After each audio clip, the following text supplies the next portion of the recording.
1.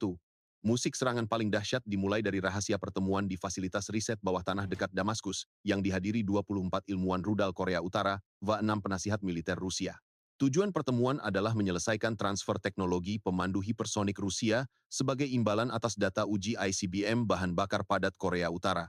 Peserta duduk di ruang aman berlapis beton, dengan 3 meja kerja penuh prototip dan diagram. Intelijen Israel berhasil mengidentifikasi lokasi dan waktu pertemuan ini. Dokumentasi operasi mencakup foto, diagram teknis, dan rekaman uji terowongan lengkapnya. Pengamanan terdiri dari 12 gardu pengawal, sensor seismik, dan akses biometrik ketat pada setiap pintu utama. 2. Pada 0047, Mossad berhasil mengidentifikasi lokasi dan waktu pertemuan rahasia. Dalam operasi kilat, Angkatan Udara Israel meluncurkan 3 rudal presisi penembus bunker yang menghabisi fasilitas riset bawah tanah itu. Serangan satu gelombang itu memusnahkan gedung utama, menewaskan tepatnya 1 jenderal Rusia dan 14 ilmuwan rudal Korea Utara.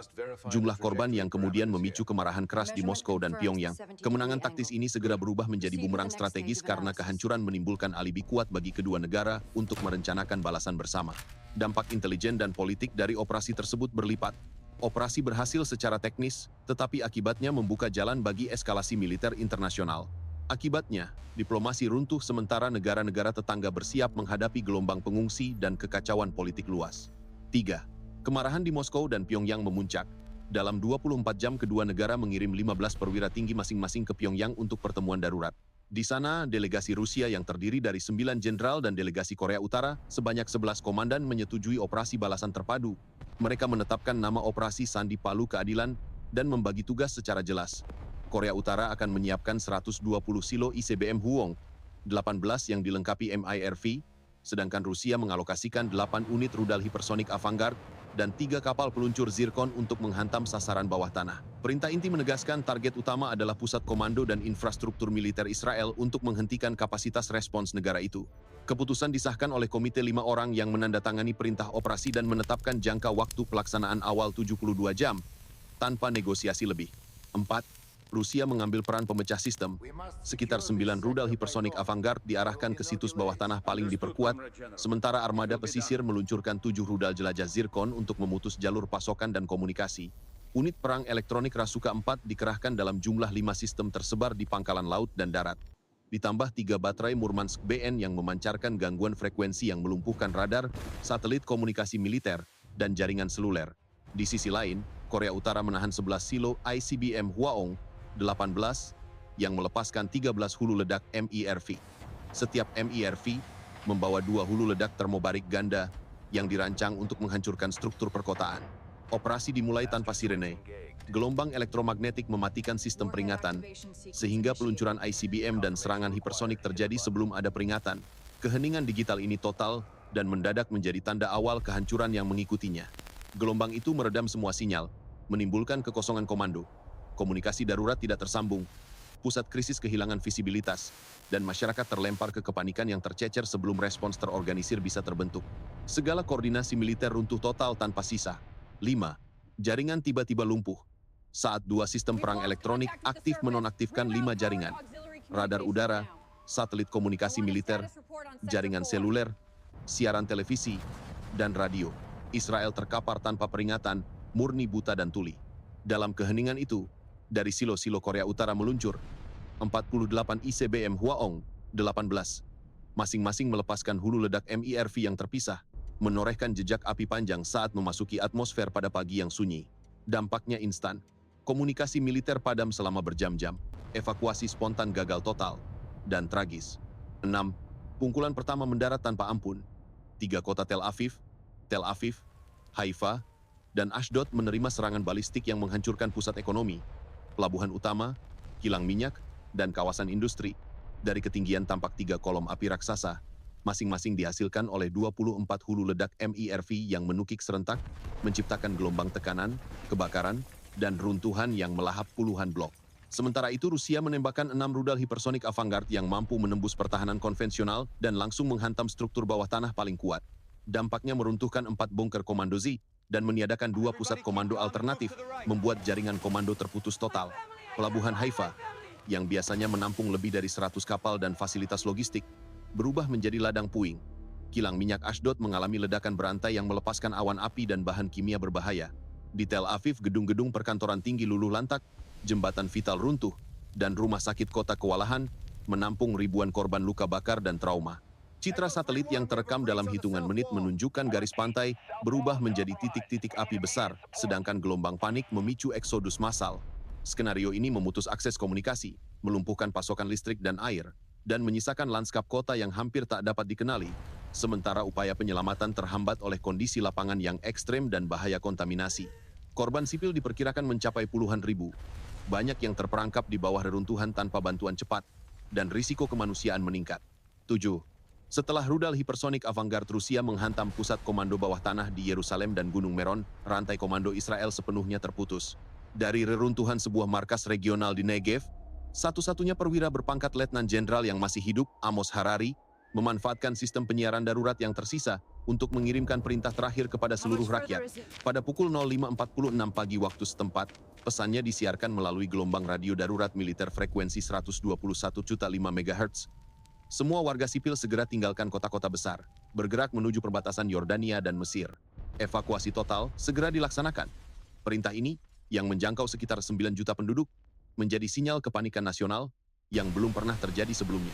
Dalam waktu kurang dari 30 menit, Jalan Raya Nasional nomor 1 yang menghubungkan Tel Aviv dan Yerusalem dipenuhi lebih dari 400.000 kendaraan.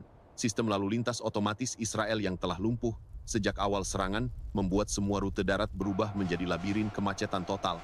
Sementara itu, pada pukul 06.10, gelombang serangan kedua dimulai. Korea Utara meluncurkan 37 rudal balistik jarak menengah Hwasong 18, masing-masing dengan hulu ledak konvensional, 2.000 kg bahan peledak termobarik. Rudal-rudal ini diarahkan bukan ke instalasi militer, melainkan ke titik-titik transportasi utama. 7 jembatan di jalur utara, 4 terowongan di kawasan Galilea, dan 8 simpul jalan tol di selatan. Serangan berlangsung selama 11 menit dan menghancurkan seluruh infrastruktur pelarian. Di jalan tol Arafah sepanjang 166 km menuju Eilat, lebih dari 90% kendaraan berhenti total setelah 2 jembatan utama ambruk. Sekitar 27.000 warga sipil tewas seketika akibat ledakan langsung atau terjebak di kendaraan yang terbakar. Pada pukul 06.45, Rusia menambah 2 rudal hipersonik Zircon yang menghantam depot bahan bakar di persimpangan Ashkelon, menimbulkan bola api setinggi 300 meter yang terlihat hingga perbatasan Gaza. Gelombang panas dan pecahan logam memperluas kebakaran ke lebih dari 18 km persegi. Dalam kekacauan itu, ribuan keluarga yang berusaha menyeberang menuju Yordania terjebak di lembah Yarmouk tanpa bantuan medis maupun logistik.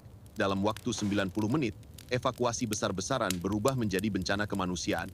Lebih dari 112.000 orang dinyatakan hilang atau tewas, sementara sisa populasi yang berhasil keluar, hanya sekitar 1,3 juta jiwa menandai kehancuran total sistem sipil Israel dalam kurun kurang dari 2 jam sejak perintah evakuasi diumumkan.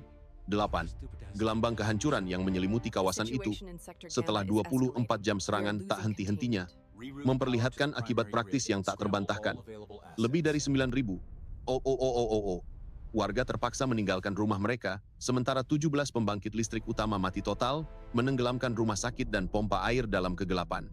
Jaringan distribusi air mengalami rusak berat di sekitar 1.200 titik, membuat persediaan air minum menjadi krisis di banyak distrik. Fasilitas penyulingan dan depot bahan bakar paling tidak 6 unit hancur, menambah tekanan pada upaya penyelamatan darurat. Sistem komunikasi berada dalam keheningan karena gangguan pada sekitar 60 satelit komunikasi militer dan sipil, serta lebih dari 4.500 menara telekomunikasi yang roboh atau terbakar, sehingga koordinasi bantuan menjadi hampir mustahil. 3 pelabuhan utama Tel Aviv, Haifa, dan Ashdod dinyatakan tidak beroperasi setelah ledakan menghancurkan dermaga dan menyengsarakan jalur logistik yang sebelumnya menampung lebih dari 12.000 kontainer setiap bulannya. Korban jiwa awal diperkirakan mencapai ratusan ribu. Rumah-rumah sakit darurat mencatat lebih dari 420.000 luka-luka ringan hingga berat yang membutuhkan perawatan, sementara permintaan oksigen dan obat-obatan naik drastis. Gelombang pengungsi melintasi perbatasan memicu krisis regional. Kamp-kamp darurat di perbatasan Yordania dan Mesir menampung ratusan ribu orang dalam kondisi darurat, dan organisasi kemanusiaan melaporkan kebutuhan mendesak untuk 25.000 tenda tambahan dan 3.000 ton logistik makanan. Secara diplomatik, Washington mengumumkan peninjauan opsi dan menempatkan kapal dukungan serta unsur angkatan laut di kawasan, termasuk penempatan hingga 5 kapal bantuan untuk operasi kemanusiaan, tetapi langkah tersebut tak mampu menghentikan dampak geopolitik. Dewan Keamanan Perserikatan Bangsa-Bangsa yang terdiri dari 15 anggota menghadapi kebuntuan. Beberapa negara menyerukan embargo dan sanksi, sedangkan yang lain menilai bahwa upaya pemulihan harus didahulukan, menciptakan kebingungan kebijakan internasional. Pasar keuangan global bereaksi keras. Indeks saham-saham utama jatuh 2 digit sementara harga energi melonjak mendekati 40% dalam beberapa sesi akibat gangguan pasokan dan kepanikan investor. Akibat praktis yang lebih jauh tampak dalam kebijakan pertahanan, negara-negara yang bergantung pada jaminan kolektif mulai menambah cadangan logistik dan mempercepat pembelian sistem pertahanan udara otonom serta penyimpanan bahan bakar strategis. Permintaan akan drone pengintai dan sistem radar bergerak meningkat pesat, memicu kontrak baru di pasar pertahanan senilai miliaran dolar untuk komponen elektronik dan sensor, dan memperdalam ketergantungan pada rantai pasokan teknologi tinggi. Lebih dari itu, perubahan doktrin terlihat jelas ketika sejumlah pemerintah merevisi batasan ekspor senjata dan memperluas ambang mobilisasi cadangan sipil, menandakan pergeseran dari stabilitas security kolektif menuju kesiapan nasional yang lebih mandiri. Di tingkat sosial, trauma kolektif membentuk sikap publik. Gelombang pengungsi dan hilangnya institusi publik mengakibatkan lonjakan kebutuhan layanan kesehatan mental, pendidikan darurat, serta program reintegrasi ekonomi yang diperkirakan akan menelan biaya besar selama bertahun-tahun. Ringkasnya, kehancuran itu tidak sekadar menandai runtuhnya infrastruktur fisik. Ia merombak tatanan politik dan militer global, memaksa pertanyaan baru tentang siapa yang akan menjadi target berikutnya. Krisis ini menuntut respons multilateral terkoordinasi. Waktu nyata dan alokasi sumber daya menjadi faktor penentu dalam pemulihan dan stabilisasi regional, serta mekanisme pendanaan darurat internasional.